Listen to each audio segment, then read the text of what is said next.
India, the International Council for Clean Transportation. Anil, the floor is yours. Thanks a lot, Nirja. Welcome everyone to this exciting session on Metro Rail. Basically, what we're going to talk about for next 75 odd minutes is looking at the future of rail transport, especially in New India at 75. And to take this discussion forward, we have an esteemed set of panelists who are going to join for this session. And let me briefly introduce you to them.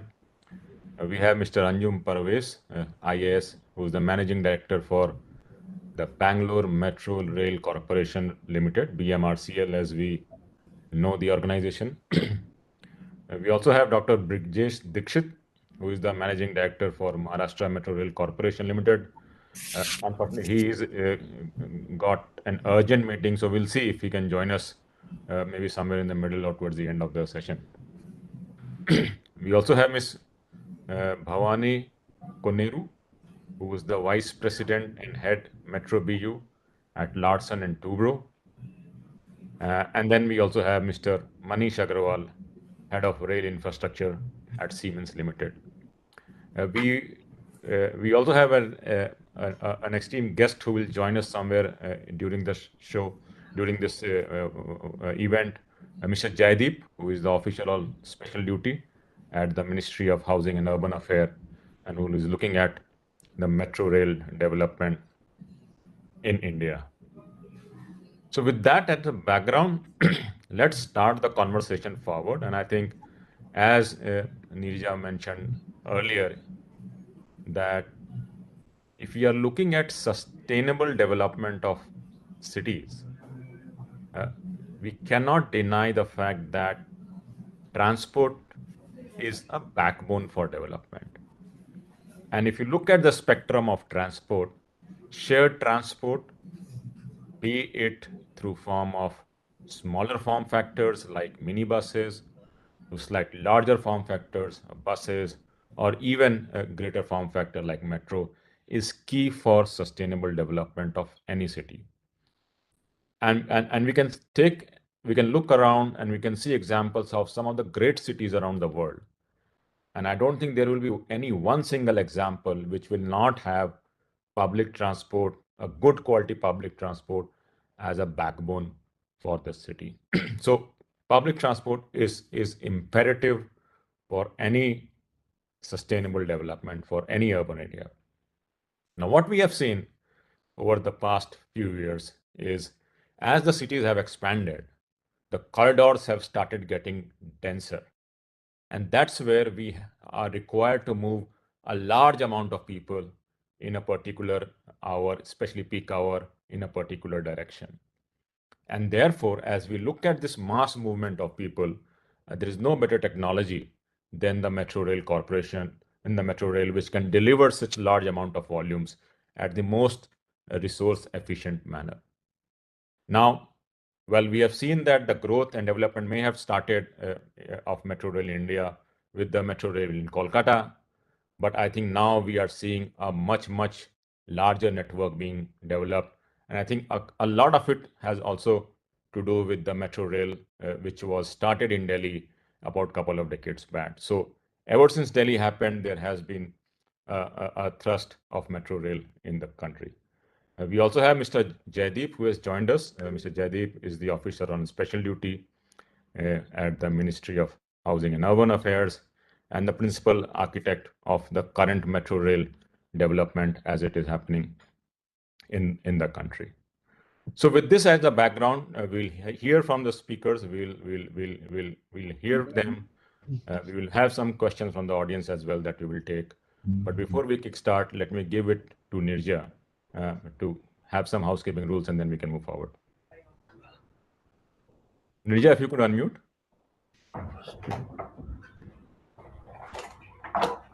Just have one quick request. If Jaideep ji can be freed in next 12 minutes because he has to attend the meeting. He's been very kind enough to come for us.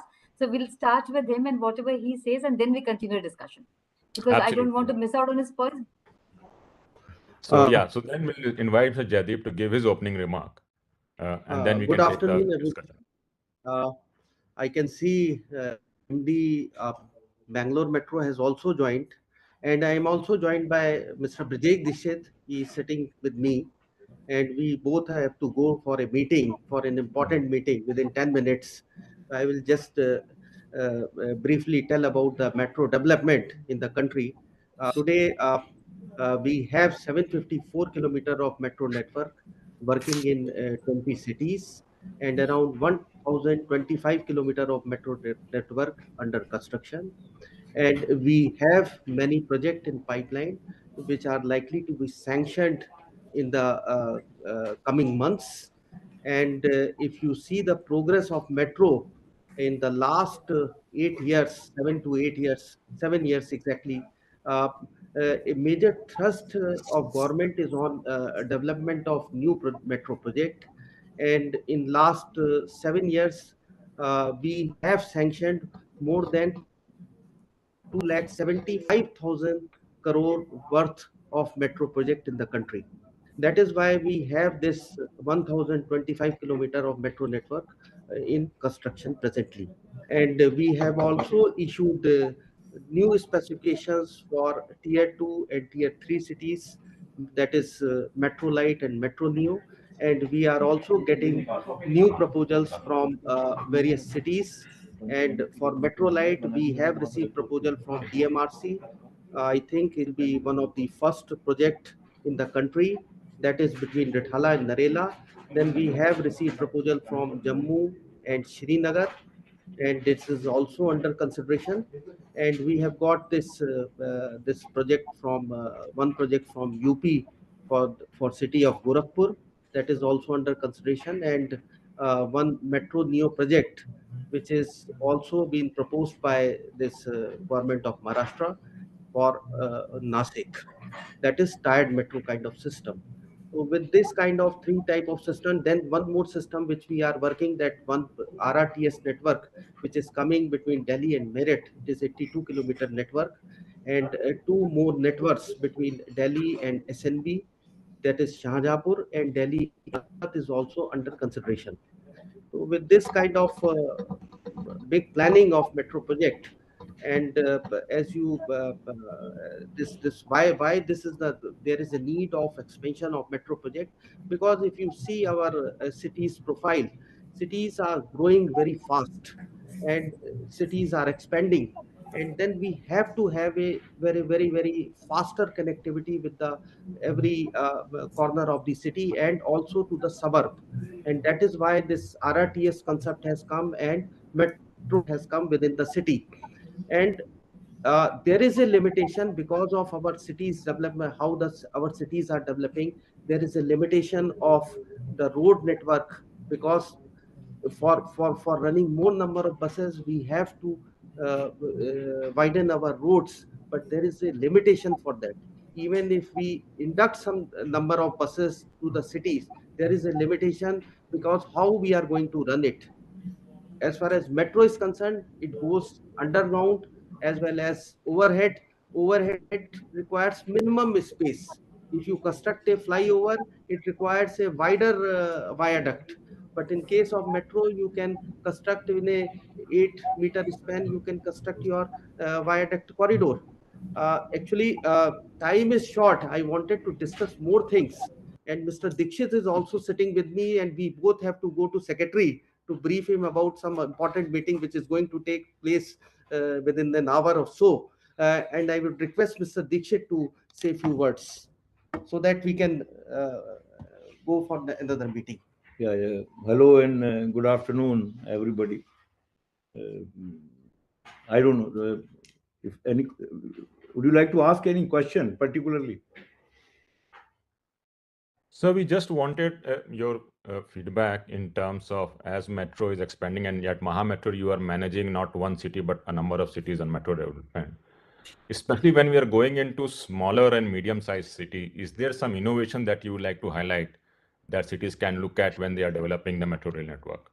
Yeah, as Jaideep mentioned, from Maharashtra Metro, we have proposed a Metro Neo project in the city of Nasik, whose population is about 20 lakh, and it suffers from all those limitations as all other tier 2 or tier 3 cities in India are suffering. Uh, Congested roads and demand of traffic not being met by the bus service there. And yet our conventional metros will not be justified in that city from the cost point of view. If the DPR is made, the returns will not be adequate for sanctioning that type of project. And therefore, uh, ministry had asked us to study all over the world as to which other cities have solved the problem which we are facing. And that is how we came out with the solution. So, like Metro Light, it's a rail-based system, of course, a lighter one, and therefore it is cost effective. And this Metro Neo is even more lighter. Its coaches are even smaller, axle load is even lesser, and therefore it is more cost effective. It is almost one fourth of the cost of a conventional metro. But it meets the requirement of tier 3 city like Nasik. And it is more innovative in the sense that it is a rubber tire based system. And then stations are very simple and smart, to the extent that there is no room in the station and there is no staff in the station. To that extent, we have been able to reduce the cost. So it is under sanction at present. But we have prepared about a 150-meter long model in Nagpur to show as to what exactly the Metro Neo is. So that way, it is progressing, and we are waiting for the sanction of the union government. As soon as the project is sanctioned, it will start. And our stress is on the Make in India. We have been interacting with the industry, and we have invited the expression of interest, and 10 companies had participated. And we found very good interest in the Indian companies for producing the rolling stock and also the traction system, because the OHE of that system is different, as well as rolling stock is different. So we are quite hopeful that once it is sanctioned, we will be able to get even Make in India policy applicable to it. And as Jaideep was mentioning, that more and more cities are coming out with these new solutions. So, of course, the challenge is how to justify the cost for these cities and yet provide a system which is quality wise at par with metro. So, no, what we expect from a metro system is a very reliable and safe and environmental friendly and system should be there. So all those requirements will be met. They should be accessible and comfortable and AC and all that. So by meeting all those requirements, these cost-effective systems have been brought out. I'm sure in the coming days we'll be able to see these systems working in our cities in India. Thanks a lot, Dikshit sir. So when you said in coming days, any indication, any timeline, when can we see some of this system in operation? For that, I will request Jaideep to indicate.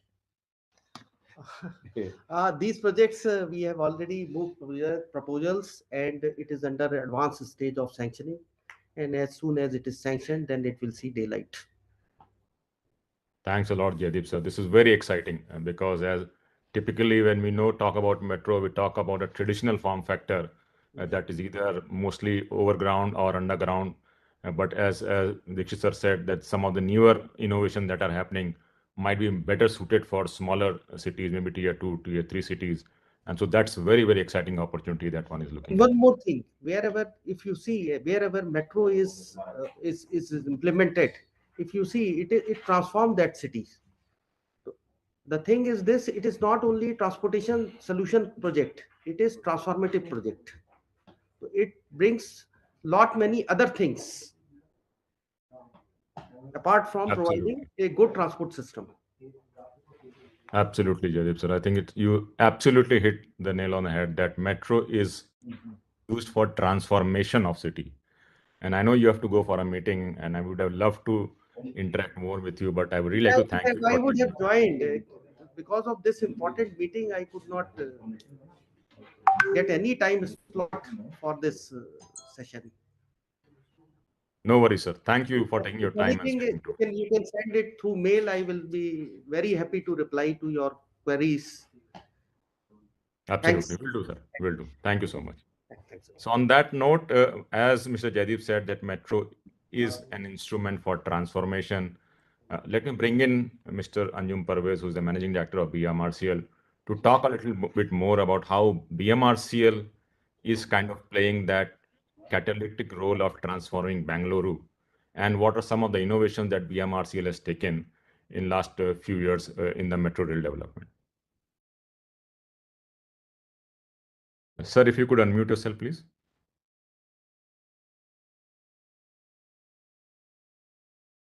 Yeah, so very good morning, Amit, Nirja, Bhavani, and all the other panel members. And Jaideep has given an overall view of what Government of India is looking for, and they are supporting in a big way the all the major cities, as well as now they have moved to the second tier city also, as far as the metro, or in the form of metro light or metro new or different kind of technology.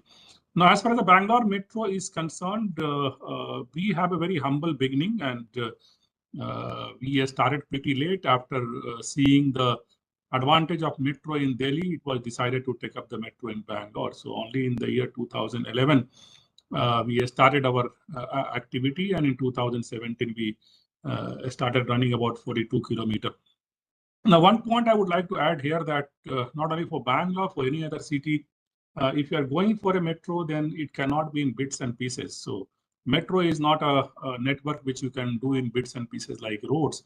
So you have to have a master plan, at least looking beyond 30 years, 40 years, that how your metro is going to evolve. So that when you are doing the planning, then all these future lines are well integrated with the lines which you are going to take up. And if you see the Bangalore metro, we had a plan what we are going to have in 2031. So by 2031, the target is that the Bangalore should have a metro network of 317 kilometers. And right now we are at 56 kilometers. It's a long journey to go, and it's a time for us to do a lot of innovations also, which is required for the implementation of the metro. Like as you rightly said, that if you want to make a sustainable model of transportation in any city, the metro is the backbone of this thing. And you're talking about the innovation, like what innovation Bangalore Metro has done. And whenever we talk about the innovation, we have to be very clear that for what purpose we are doing the innovation. So it may be for the reduction of the capital investment, it may be for the reduction of the operational cost, or the optimal utilization of the existing infrastructure, or to increase the revenue, or the most important is improving the comfort level of commuters. Now, one thing I would like to say here, that the Bangalore Metro, our target is not to put a metro network in Bangalore only and leave it there. So Bangalore Metro is playing an important role as one of the key players in the mobility of the city. So if you see the kind of work which Bangalore Metro is doing, it's not only about viaduct and putting the train on that. Like, so we are working on multiple road infrastructure also, like how to reduce the congestion at a junction where the metro station is coming, or how there are bottlenecks.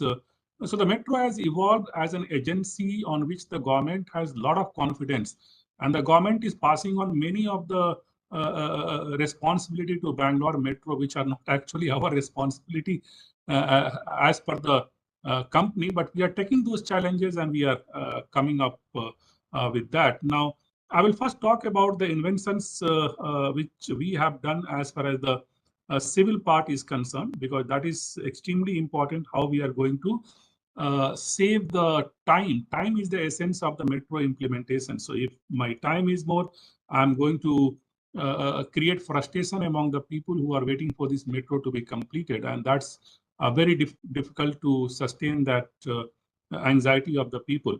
So that is one. And the second is, of course, how to reduce the cost of the construction. So the phase 2A and the 2B, which is commonly known as the airport line in Bangalore. And I always say that this line is going to be the game changer for the Bangalore city.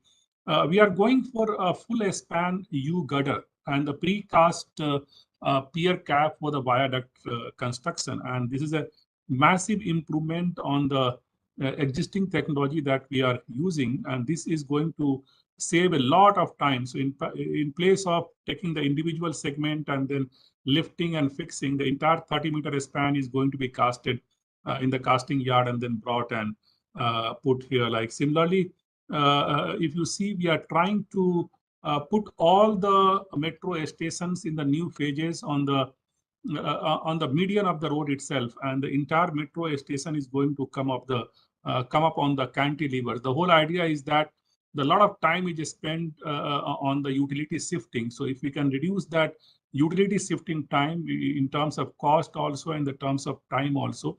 So all the major stations are going to be done. That few stations there may be difficulty in putting a small structure at the medium, but we are trying to reduce the length of our metro station of underground also. So that way we are also trying to saving the cost.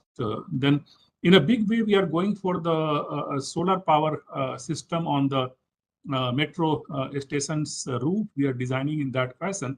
And we are working on a technology that is known as a Soltra technology, where the it is like D to D conversion. So directly whatever power that we are getting from the solar rooftop, that is going to directly go to the third rail, which is the 750 volt, 750 volt. So a lot of innovations are happening in all field. Soon we are going to put into place the National Common Mobility Card, because that's an extremely important to integrate the thing. Now, I will not take much of time because more speakers there, but I will just touch a few more points. That another important thing that we are working is the multimodal integration, because like urban mobility is not 1 + 1 is equal to 2. It's like 1 + 1 maybe 4 or 5 also. So the first thing that is that how we are going to handle the first mile connectivity and the last mile connectivity, because that is going to bring a lot of people to the metro stations. And Bangalore being an IT city, a lot of startups, like this is the capital of the startups of our country, and a lot of two-wheelers are coming forward, and they are starting the operations, which is the based on Google Map based or other map based kind of aggregator kind of thing. Three-wheelers are coming, so we are assisting them to provide the space at the metro station, and we are promoting in a big way the electric vehicle, because that is going to be the adding to the green sustainability of the city. So we are taking them as a partner, and already we have given the space to almost three companies. We have given the space at 10 metro stations for putting the battery swapping stations. And then we are integrating, because one more project is coming in Bangalore, which is extremely important. That is the K-Ride. This is a suburban train which is going to come. And all the places where the suburban is going to run very close to metro, like maybe about 500 meter or 750 meter, or if there is a major BMTC bus stop or the KSRTC bus stop, or the Indian railway stations, we are going to put foot over bridge. So the whole idea is that all the players, whether it is Indian Railway, whether it is the buses, interstate buses, inter-district buses, city buses, auto, two-wheelers, the Uber and Ola, everybody has to integrate. In fact, recently one of the startup has come up who is working on an app-based solution where you can book your entire stretch of the journey in one go, starting from two-wheeler to three-wheeler to metro and the BMTC. So these kind of innovations are happening, and a lot more are there. Like we need a lot of time to talk about it, but I'll stop here and I'll only tell you that Bangalore Metro has a history of innovation, because we are the IT city of the country, and we want to be ahead in terms of innovation, whether it is indigenization or like the rail coaches. Also, we are moving to the light steel rail coaches, aluminum coaches that we are going to introduce now. We have changed our signaling system so that we can run the train with 90 seconds time. So all those developments are happening because we want to utilize the optimum utilization of the tracks which we are laying. So right now, our time is 5-minute gap, but we are going for a new signaling system, which is from rail to rail signaling system, and that is going to give me a leverage of 90 seconds. So a lot of things are happening, and but I must thank Delhi Metro, because they were our guru when we started. So we were born at that time. The entire hand holding was done by Delhi Metro. So thanks to Delhi Metro. But sometimes we say that the child performed better than the parents. So we are in that position, and I'm very hopeful that in coming time we will break the new barriers and new goals we'll try to achieve. Thank you. Thanks a lot, Mr. Parvez. Fascinating, especially some of the innovation that you talked about, which are outside the metro premise, which is the first mile, last mile, and the entire journey that you are looking to kind of deliver with metro as a backbone. I think that is something very, very interesting. And I have a follow-up question, which I'll come to you slightly later. But let me bring in Ms. Bhavani into the conversation. And Ms. Vani, you heard about Mr. Parvez talking about a little bit more about the civil infrastructure creation innovation, and L&T has been at a front for runner of civil infrastructure, especially with metro that is involved. So can you talk a little bit more about how the metro construction technology has evolved over the years that you have part? So that will be something interesting for audiences to know. Okay, sure. Thank you, Mr. Amit. Good morning, Anjum sir. Good morning, Mr. Manish and Nikita. As you said, yes, L&T has been pioneer in metro construction right from first Delhi Metro. When I talk about the developments which have happened, I would like to categorize into five different baskets. Like one is from the technology point of view. Second one is how the digitalization has really helped the metro construction. Third part is the skill gap, what was existing when the metro has started, and today where do we stand in terms of the skill development. Then the supply chain, how it has evolved, the dependency on global supply chain versus Indian local availability, and maybe how the timelines of metro construction itself has changed over the years, right from first Delhi Metro.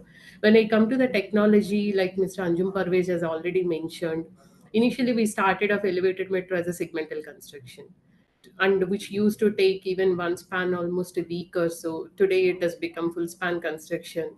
Like you can think of every day doing maybe one span or even two spans at a times. So that is a sea change which has happened in terms of the speed of construction. And some of the structures which we used to do typically at the on-site construction, like cast in situ we call it, now it started becoming on-site to off-site and modular technology adoption. So more of precasting has started evolving in terms of the portal beams. If you see first Delhi Metro when started, all of them we used to put huge staging, and almost for a month it used to be there. Now mostly all of them have been converted to precasting with the technology development what's happening. Even the parapets which used to be done after entire span is done, now it has become part and parcel of the main segment itself. And the stations which used to take a lot of time, even the elevated stations, they all were cast in situ. Now you can see almost all metros are adopting elevated stations as 85% of it as a precasting. Even wherever cast in situ is there, formwork has been eliminated. We go for left-in shutters kind of thing with the technology what is developing. And when it comes to underground part of it, the tunneling is one thing, and the underground stations. When we come to underground stations, again the technology, various methods which have started top down and bottom up construction, that basically did not change much. But in terms of the station construction, whether in terms of making platforms and all, which are typically as cast institute have started becoming precasting, and even the staircases, all the rest of OT ducts, everything has started becoming precasting. In a nutshell, the modular and on-site to off-site has really evolved the speed of construction. And then coming to the tunneling part of it, the way we used to do tunneling in those days when the metro has started, typically with the TBM tunneling. Even I can say today in Ahmedabad Metro, first time we have done box pushing for the mainline tunnel, where the length of the tunneling is less. And the evolution of the TBMs itself, how it has happened. Those days we used to really depend on global supply chain, and the delivery of TBMs used to take a lot of time, and there's no skill set available for the tunneling operations. Everybody, we used to depend on the people have to come and even assembly of TBMs itself. And today when you come to, so from that technology part, when I come to the skill gap, today we can see there's so many metros where tunneling is being operated by our local Indians itself without depending on the expats.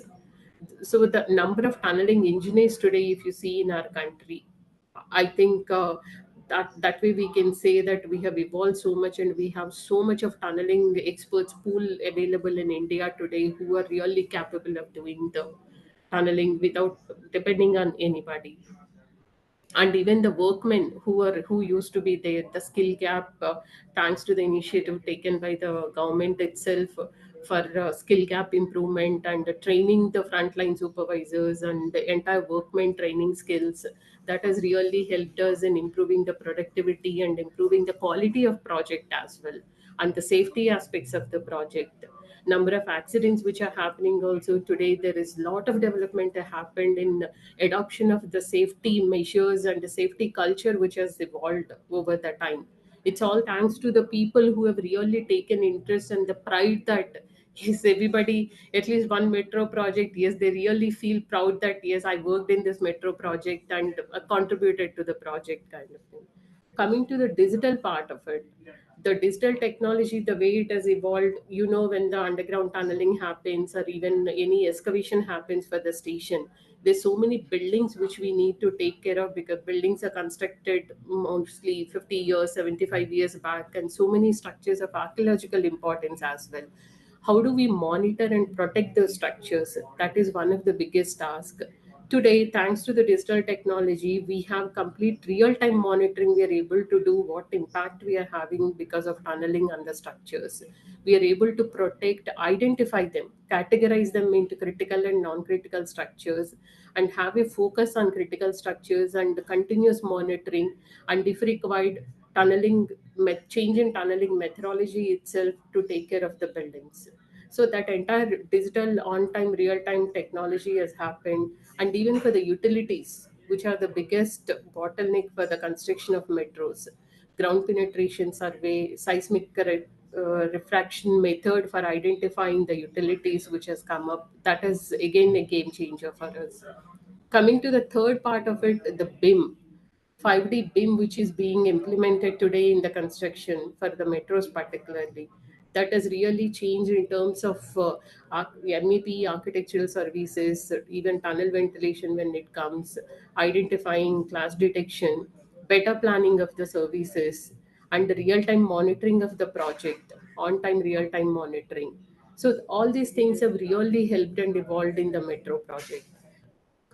Coming to the supply chain, the fourth element is like the dependency on global supply chain for elevated metro construction almost nil today, because entire thing, all the supply chain, MSMEs who are available, we have become like a self-sufficient for construction of a metro, right from design to complete the process part of it and to construction. Everything is available locally for us, so it has become like a niche market to mainstream market today, the elevated metro part of it. And even the tunneling aspect also, except for a TBM, even you can see some of the suppliers in India, they are assembling the TBM itself today. uh, 15 years back, the entire dependency was on the global supply chain. Once we bring the TBM, then again for the spare parts, very important spare parts and the consumables also. Today, dependency has drastically come down because the MSMEs have developed so much. They understood what are the technology involved. Many of the components are sourced from India itself today. So that way, supply chain also has evolved and given job opportunities for so many MSMEs who are only depending on metro construction today. And the fifth aspect is coupling all these four: technology adoption, digital, the skill gap, how it has evolved, and the supply chain MSMEs, how they've developed. All of them put together really have helped reducing the project duration, which used to be typically about 5 6 years for a smaller package of 4 kilometer, 5 kilometer elevated. Today it has become 15 kilometer. Project duration itself has reduced to 3 to 3.5 years today. So this is what is the gap I could see in the evolution of the metro construction from the time we have started to today. Thanks a lot, Ms. Bhavani, and some of very, very interesting developments that you mentioned that L&T and we as a country has been part of seeing the metro uh, construction evolve over the years. So thanks a lot for this update. We will now move to Mr. Manish Agrawal. And Manish, Siemens has been involved not only in metro projects in India, but world over in many places. So my question to you was, what are some of the emerging opportunities that you are seeing for metro rail development in India? break it up into three parts. And some things have been said already by Dikshit Saab or by Jaideep sir or Anjum Saab and also ma'am. But still, three parts. Little bit, let's say, if you allow me to break your question and not look at the international picture initially, I would say the biggest change happening in India metro scene is PPP. And I'm not saying this because Siemens Tata are developing, let's say, after a long time, PPP metro in Pune. But generally, it is changing. That is the biggest game changer which will happen in Siemens' view, in my own view, in the metro space in this country. In other words, it means a tier 2, or let's say Pune is a tier 1 minus city or a tier 2 plus city, the banks are more than willing to lend money. That means they are seeing value in India for a metro PPP project, for a metro project to be able to give a ROI. World over, this has not been achieved. That's it. That they are able to meet operational expenses, but it's not really an investment opportunity. Here it seems that it is coming to an age and coming to a maturity, or we have a demand, or we have a fascination and liking for using the metro, which is super good, that a bank like a SBI and equivalent are finding it to be an investment opportunity.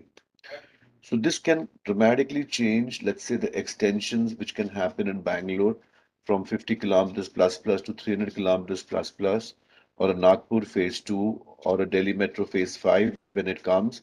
So this can really be channeled at that time. I also, when I see PPP, and let's say I'm lucky to have two managing directors of metros here, and while Anjum Saab said that we are the child who will go beyond the parent, which I definitely believe they shall, and conceptually we are doing the signaling system for him for the phase 2, where this driverless and stuff, which he said will bring the timing from 5 minutes to 90 seconds. But also conceptually, why doesn't I would expect a Delhi Metro or a Bangalore Metro or a Nagpur Metro to become a PPP partner to a Siemens or a Tata or a GMR. I would expect this to happen over a period of time. Not today, not tomorrow, but it's about, let's say, the people like me working in Siemens or working in Tata to change our mindset that can we approach a IS officer as managing director of a Bangalore Metro? Would you like to partner with us and make a PPP project in, let's say, Vijayawada or in, let's say, in Chennai or in Mumbai? So this is something which I definitely believe will be one game changer which will happen in the times to come in Metro. If I go on an international setup, and there a minor conflict comes on, let's say, what our country wants and what, let's say, a Western European country wants in terms of the profile of the users.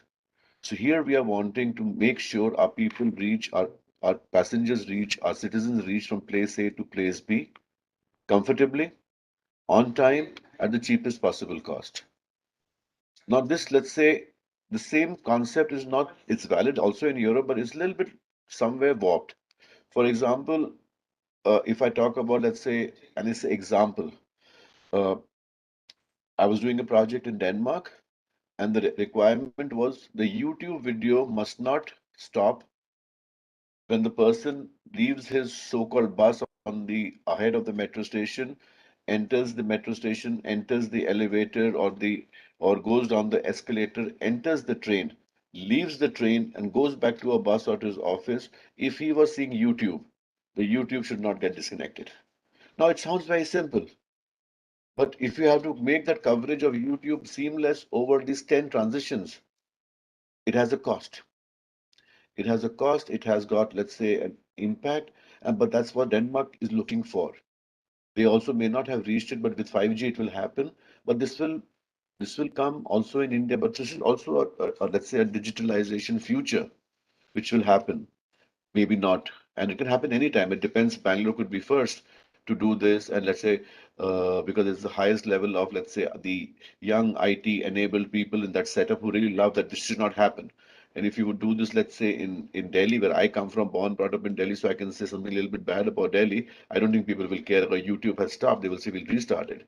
And so, but this is different. So this is, let's say, on the digitalization as a first step example, is cost versus what can happen. But if we go on to, let's say, things which are even on the cost-saving model.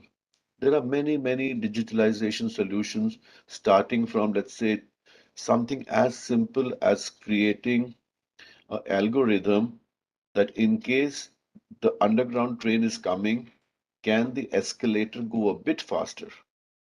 And if it goes a bit faster, can I get 10 more passengers onto that train who otherwise would have to wait? So this is, let's say, a thought process. This is not an expensive thought process. It's just station management in which you connect, let's say, the larger elements of the station together. And I gave one example of that. A second example of the same digital station manager can be in a 6-car train or a 3-car train or an 8-car train. How do I tell the people where to stand? So let's say the train is coming, and if it's a 6-car train or an 8-car train like in Delhi, if somebody can already previously know how much is the loading in the coaches, and if one of them is having space or not space, based on that, you already on the next platform are able to give an indication that guys, please wait here and not wait there. So you save the time of uh, the waiting time at the station, so you're able to maintain the headway. You also have, let's say, a minimum stoppage point. You still are able to get the maximum number of passengers in and out the fastest. So these are things which are easily doable and important for us. So the ones which are, let's say, which are talking about making the escalator go faster, which are making to, let's say, where people should stand, how, let's say, if you go more step deeper into that, all of these solutions will have then CCTV cameras. And if you have CCTV cameras, then you have these security, and you have the facial recognition, and you have left baggage, and you have all kind of, let's say, security measures which can automatically start getting built up. So this, I would say, as a first step, this is a digital station manager will come up first, where this is something which is required by the country, and it pays back on its own. A Wi-Fi connection to maintain YouTube doesn't pay back, but a digital station manager will pay back. Let's say, and since I have the attention of the Bangalore Metro MD, we had proposed at one time at the Infosys metro station frictionless gate entry. So that means if the people are walking through the gate, the turnstile will not change, but you will still count the people and you will still get the revenue. So it's for the people walking through, it's like walking, but for Bangalore Metro, they still collect the money. And it doesn't matter. Nobody can jump anymore because the fare collection is based on Wi-Fi and Bluetooth. And if it's based on Wi-Fi and Bluetooth, so you can go from anywhere. As long as you come close by, your ticket will get registered. So that's something which we still lost a bit of traction in COVID, which we'll come back to him and Mr. Doke there, that what we can do there. So there are enough things like this which are good for India, which will happen. And the only thing is here, the senior management in the metro domain will need to give a small push. So the push generically for the industry is cost down, cost down, cost down, increase speed, or let's say increase the speed of construction, which is both correct. The cost must come down, the speed must increase, but somewhere we still need to not become a follower in the technology. Somehow our country has reached a level where, let's say, if I go, and I always give this example sometimes, 5 years back, the iPhone used to be, let's say, the launch in India used to be delayed by 6 weeks, 8 weeks. Now, I think the launch in India happens a few hours before than what happens in the US. And the country has changed in the way it adopts new technology, the way people adjust to new technology, and the willingness to pay, at least for the consumers, for new technology is there in terms of, let's say, a mobile phone or a handheld or computers. But here, the management setup of the metro must give some kind of encouragement to the people to develop, let's say, more sustainable digital solutions, which, and I've just touched upon those which are, let's say, physically visible or touchable or tangible. You can create a digital twin as the same BIM model as ma'am was saying, and you can create a digital twin and train your entire staff to do maintenance service, which can help you reduce the downtime. So let's say, with some kind of examples, I've said the digitalization and the products around digitalization, or the facility, the services around digitalization will re refocus, or let's say will reshape how metro will look in India. Saab already touched upon the first and last mile connectivity. 5 years back, 7 years back, nobody spoke about last mile or first mile. Some years back, people started speaking about last mile. Now we have given another word to it, first mile also. So we are also evolving in the last 7, 8 years in terms of saying that where we started, where we are going, and now we know what people want. And so all of this, let's say the first mile, last mile, the metro part, connecting it to, let's say, a larger city metro ecosystem or city transportation ecosystem is all possible, but it requires a little bit more digitalization, a little bit more willingness to spend some money, but this is going to happen. Nobody can stop it. It's a matter of time. The speed can be increased by the government, by the metro boards, but it will happen. This is the second big trend which I foresee. The third is anyway, both of them said it, whether it was Jaideep, whether it was Dikshit Saab, in the smaller cities of a tier 2 minus, tier 3, there's no need to put a big elephant called a metro rail. So you need to have a smaller animal, and the smaller animal, whether the smaller animal is called a light rail by a European concept, or it is called a metro light as named by, let's say, Delhi, or a metro neo as, let's say, Christian by Nagpur Metro. But there will be this, let's say, one of these, we need a light rail, simple to assemble, simple to manage solution for, let's say, smaller cities. So let's say if Udaipur needs to have a metro, and it deserves to have some kind of public transport rail-based system, a metro railway could be an overkill.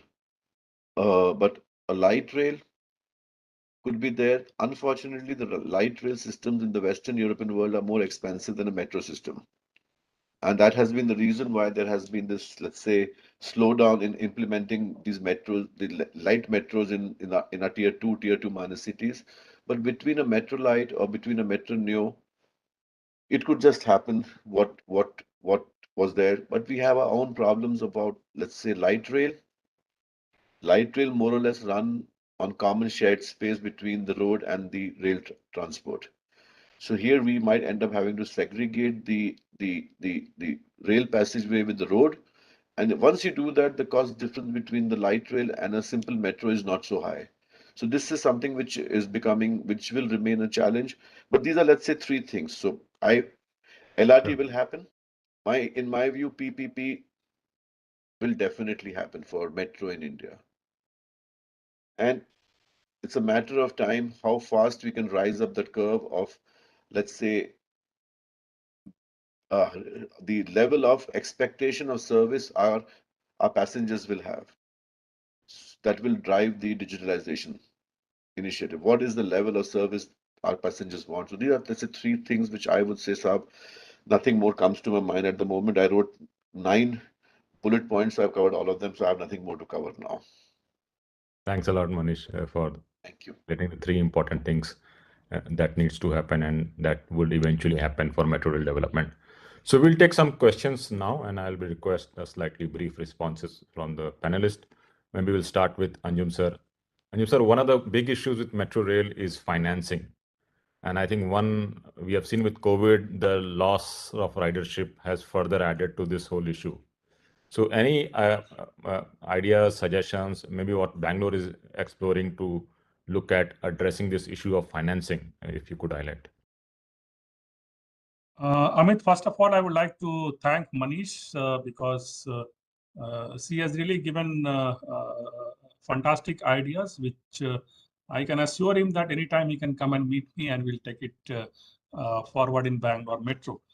Now, coming to financing of the metro, it's an extremely important part, and it is becoming a bottleneck for Government of India also, and as well as the state government also, that how fast we can finance this metro. And Bangalore Metro has also been asked that think about other mode of financing rather than only being dependent upon the raising of the loan in the market with the repayment from the government and the equity from Government of India and the state government. Now, I will just tell a few important things what we are trying to mobilize resources for the metro. And as you know, Bangalore is a city, IT city, and this has a very unique characteristic of having large number of IT tech parks. That's a technology park which are in sprawled over 100 acres of land, on 50 acres of land, thousands of people working in that campus. Then we also have a city which must be having the highest number of gated community where the 200 acre of land, 300 acre of land with all the schools and the hospitals are coming. And we decided to target these people. And before that, I will just say that the BMRCL is popularly known in Karnataka as Namma Metro. Okay. So Namma means my, and the metro is metro. So in a span of 10, 11 years, we have been able to put in the mind of the people that this metro does not belong to the government. This metro is of everybody who is living in Bangalore. And we want to develop that attachment with the metro. And that helps a lot in keeping our metro stations clean, the crime and all. In fact, there is a zero crime rate in Bangalore metro. So we decided to target this IT tech park and the apartments and the layout and all. And many of them, they came forward that can we have a direct access from the metro station itself? So rather than coming out of the metro station, crossing the road and then going to their premises, can they go directly from the concourse area? And we said, why not? It is very much possible in both underground as well as overhead. So we gave them the package. So the first package is that anybody who wants to have a direct access from metro, for every one access, we charge 10 crore from that entity. And they have to construct that FOB or Walkulator, whatever they want to do, and they will hand over that property back to Bangalore Metro, and they will have a right for 30 years. So that's the cheapest component that we are giving. Now, second big offer that we are giving to these people, that if you want to name this station after your property, you have to pay 65 crore for that straight. And I'm very happy to share with you that many of the like Infosys Foundation, Biotech, Embassy, they have all agreed for this, and their name will be added to the station name. So, for example, if I have a DRDO station, and if the Bagmani Tech Park says that name it on me, I'll say that DRDO within bracket Bagmani Tech Park. So that is 65 crore. And the third thing which we are saying that if you want to have the advertisement right in my metro, or if you want some commercial space in the metro, we'll provide you 3,000 to 4,000 square feet of space inside my metro. And then you have to pay me 25 crore. And you will not believe that the large number of people we are getting offers, they are coming forward and they are contributing this thing, especially on the airport road. Since we have very less stations from Hebbal up to the airport, and a lot of new layouts are coming. The demand is coming that please put a metro station in front of my property, because the moment you put a metro station, and that's the beauty of metro, that the moment you put a metro station in front of a property developer, his prices are going to jump like anything. That becomes their USP kind of thing. So this way we are, in fact, we have already mobilized almost about 700 crore rupees out of this, and more and more people are coming forward. And then we have a tie-up with the Bangalore International Airport also. So the two terminal which is coming inside the Bangalore International Airport, it is the BIL who is going to spend 850 crore rupees on the airport linkage. So we are trying to rope in the players as far as the financing is concerned. Then second major thing that we are doing, that we are coming up with a separate advertisement bylaws for the metro station. So which is going to be different than the city advertisement bylaws. And there will be a lot of new things which are going to come up in that. And we are expecting that we're going to earn a huge chunk of money out of that. So that is another financing model that we are evolving. The third thing is that wherever we have excess land available with us, we are leasing out to big companies. So I'll just give you one example that we had one piece of land which was very close to my Nagsandra metro station on the Tumkur road. And the IKEA has taken that piece of land, and you will not believe they have paid us 240 crore as a lease amount for that land for 60 years. And a big IKEA store is going to come up there, which will have direct access from my concourse area. So it's like win-to-win situation that we are working upon. Another very important thing that we are doing is that all the metro stations, which are coming underground stations, we are going for the property development above. And Mr. Manish was talking about the public-private partnership. There we are going to have the public-private partnership. So I'm not going to pump money to develop that property. So, for example, the Nagwara station, which is going to come, it is going to have a multi-story building of 9 floors, which is going to be used for the commercial market, for offices, those kind of thing, and it will be given on a PPP model. So all the underground stations are going to have some kind of property development on top of the metro stations, which is going to give me continuous earning. Now, another very important thing which is going to happen, which will give me a very good resources, is the 5G. And the kind of reach that I have through my peers, nobody can provide that kind of seamless 5G connectivity what Mr. Manish was talking about. So we are working with the Telecom Regulatory Authority of India, and they are going to be investing money, and they have selected Bangalore Metro as the pilot basis, where all the peers we are going to put the 5G cells on that, and that will become the property of Bangalore Metro. And whosoever operator comes to me, whether it is Jio or Airtel or Vodafone, I'll be earning money out of them. So that is another model which is emerging. The fourth thing that we are doing, that we have a lot of open spaces in my concourse area, and we have called the tender for the 6 stations, where we are going to give it to the property management agency. In turn, they will go to give it to the retail outlet. So we are going to earn a lot of money from that place. Now, another very important thing, which will be like my last point, a lot of thing to speak, but time is the limitation. We are coming with the transit-oriented development policy, and that is going to be the game changer as far as the financing of the metro is concerned.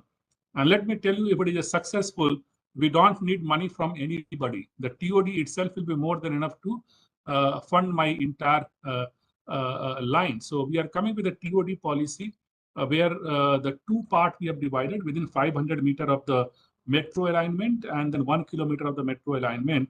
And then we are going to put a levy and surcharge of 5% on any property which is developing on that corridor.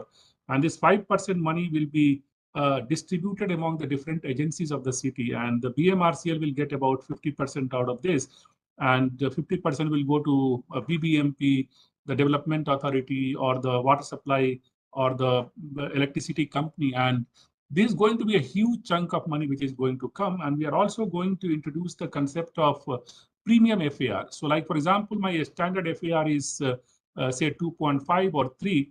I'm going to permit to go for further higher buildings in this corridor, provided you pay a premium of the FAR, and that will be roughly about 35% to 65%, depending upon the location of the guidance value. So if that comes through, that will be the new game changer, and I can put a new metro line wherever I want to do. Then in addition to this, like I'm going to earn a lot of money by giving the space for the electric vehicle charging stations. A lot of companies are coming forward and saying that give me the space for putting electric vehicle charging stations. And we are recently signed an agreement with the ESL, where we are giving 10 metro stations to them, where they are going to put the charging station, and they are giving us a very good money, that they are giving us 1 rupees 78 paisa per unit of the electricity which they are going to consume. We are going for the swapping stations. So in all possible way, our effort is that my non-fare box revenue should be at least 35% of my total revenue. That is the target that we are taking. Right now, it is just about 7 to 8%, but I am very confident for a city like Bangalore, we'll be able to generate that kind of non-fare box revenue. And that non-fare box revenue is going to take care of my future financing. So I may not go to Government of India or the state government asking permission to raise the loan. I'll directly raise from the market. And from my non-fare box revenue, I'll be able to repay the loan. So a lot of thought process is going, and Metro, Bangalore Metro, I can tell we have very open mind. If anybody is coming with any idea which can add money to my kitty, I'm ready to have a partnership with them. Thank you. Thanks a lot, Mr. Parvez. I think going from 7% to 35% non-fare box revenue is really ambitious, and I'm sure you'll be able to pull it off. And one that happened to me, it will become a game changer for not only Bangalore, but probably the rest of the country as well, and how to develop metro in a more sustainable manner. So really looking forward to these things happening in Bengaluru. So with this, I'll ask Ms. Bhavani, there's a question for you, ma'am. And the question is that L&T has been implementing the Hyderabad Metro Rail project, which is world's largest PPP. Just wanted your opinion on what's been the experience so far. Okay. Thank you so much for that question. As you know, Hyderabad Metro is the world's largest PPP project, and we are proud to be associated with that project.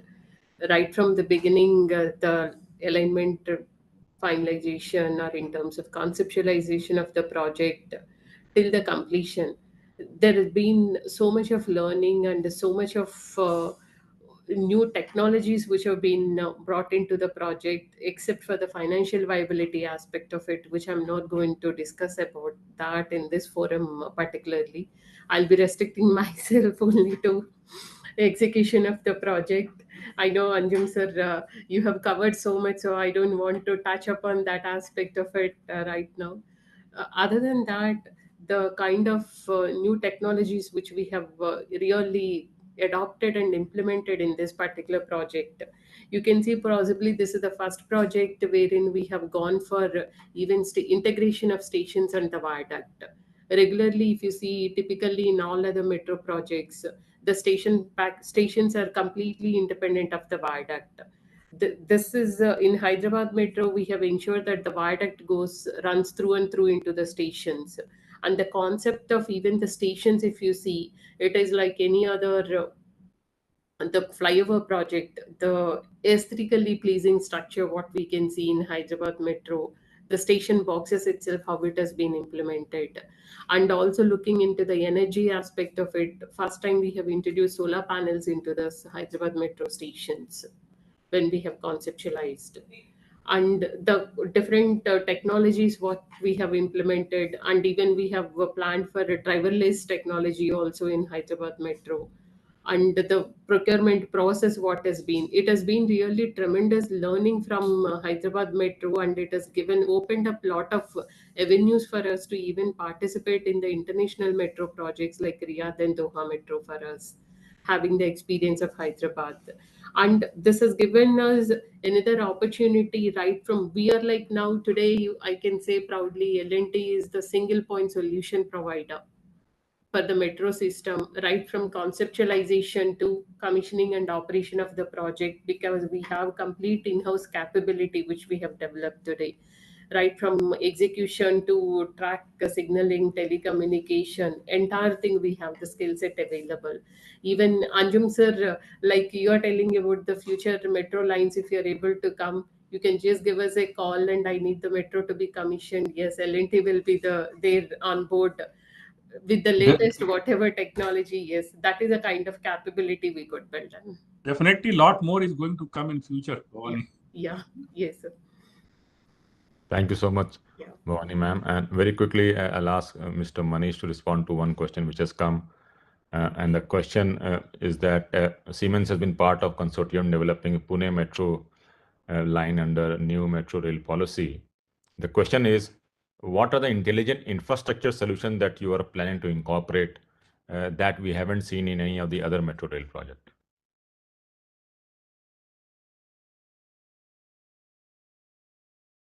Answer to the best extent possible. And so when we got the project at that time from the senior management of Tata, there was a request that this has to be a digital metro. And it cannot be the normal thing which is there. So let's say at the first level, minimum, we will install the digital station manager I spoke to you about, where the escalator must go faster if there are train below, where the passengers must be able to be moved around, that will be deployed. So there are 24, 25 odd stations, and this will be there. And that's just the visible part of it. Behind of it is also the security, is also the facial recognition, is also, let's say, how to manage emergency exit in a fire or in some other untoward situation. So all of those are also, let's say, part and parcel of what goes inside. It also is, let's say, is also for crowd control. So let's say, giving my favorite example for Delhi-based people. So if you are standing at Rail Bhavan at 5 o'clock, only one of the entry gates of the metro will get chock-a-block full because that's the exit gate of Rail Bhavan. And so, but let's say the digital station manager should be able to tell the people, don't stand so many people here, you need to move. And it will say that. It's not so applicable for Pune as of now, but that's one special technology feature we will definitely provide. The second thing we will provide is more towards maintenance. Let's say how to extend the life of your rolling stock or your electrification infrastructure is very similar on a most simplest example that if I'm driving a Mercedes or a BMW, it does not tell me that after every 10,000 kilometers change the brake or change the battery or change something. It is not a periodic maintenance. It's more of a condition-based maintenance, which is more difficult to achieve in metro. But in Pune Metro, we will do bits and portions of that to see that at when should a bearing be changed for a rolling stock, when should the door be changed for a rolling stock, when should we, let's say, look at changing something on the catenary. So we are going to put those things on metro this time, but it'll be 3 years later from today because it's just started constructing. And so it'll be nearly 3 years from now, 39-month construction period. And we just, I think, broke the first pier 6 weeks back. So it is still a long way away. But those are, let's say, some of the two things which we will do. We will do also stuff like a digital twin. So we will put the digital twin to create, let's say, a working model of the metro to be used for training, to be used for further, let's say, extensions. We will use what ma'am said, that completely all the station charter projects will have the BIM model anyway, definitely in 3D, 4D, 5D. I don't know which D they will use, but they will use it. So that will be completely BIM. And so let's say if there should not be any trouble 5 years, 10 years, 15 years later to have any kind of, let's say, understanding where the utility was, what was the strength of the structure used. Everything is already there in that BIM model. So this is something which we will do. The trains are, of course, driverless. I don't count that as new anymore because things, Bangalore, Delhi already have them. So they will be anyway driverless and nothing more, actually, to be honest, which I can share at the moment. Thanks a lot, Manish. This is very, very exciting. I think we have come almost to the close of the event, but I'm sure if we had even 2 more hours, we would continue discussion because one, that topic is so interesting, and then the subject experts who are with us as form of the panelists are also so much exciting to kind of talk to. But I think it's been great learning personally for me as well, looking at some of the innovations that has happened. And I think going forward, we will see much and more innovations happening as the metros develop in various geographies across the country. So with this, let me bring this to a close. But before that, I will hand it over to Nirja to do a formal closing. Yeah. Thank you very much. Indeed, a great session, as Amit said. We had 3 of the senior government officials, Mr. Anjum Parvez, Brajesh ji, and Jaideep ji, who have spoken very openly with the audience, and in fact have invited any additional questions if we have to reach out to them. What has come out very clearly is the openness and willingness of the government to interact with industry and to engage with industry, which is very heartwarming. And this is the way forward for PPP or any industry government interactions or any industry government engagements to go forward. Thank you, Anjum ji. And in absentia, I thank Brajesh ji and Jaideep ji. Also, our industry speakers, Bhavani and Manish, for contributing excellently to this session. I'm sure the audience is enriched by this long discussion, and there are a lot of points that they have or had raised to us in advance have been covered during the interaction. Last but not the least, Amit, for so beautifully moderating the session and bringing out the best from our speakers. We close this session now and regroup in another half an hour after a quick lunch to another very exciting session, which will also be the last session for today's conclave. It's building the world-class rail ecosystem, focus on safety, sustainability, and comfort. So a quick lunch break and we regroup again. Thank you, everybody, for joining us. Look forward to having you for the last session as well. Thank you. Thank you, Amit. Thank you, Nirja. Thank you. Thank you, sir. Thank you, Nirja. Thank you, everybody. Thank you. Thank you very much.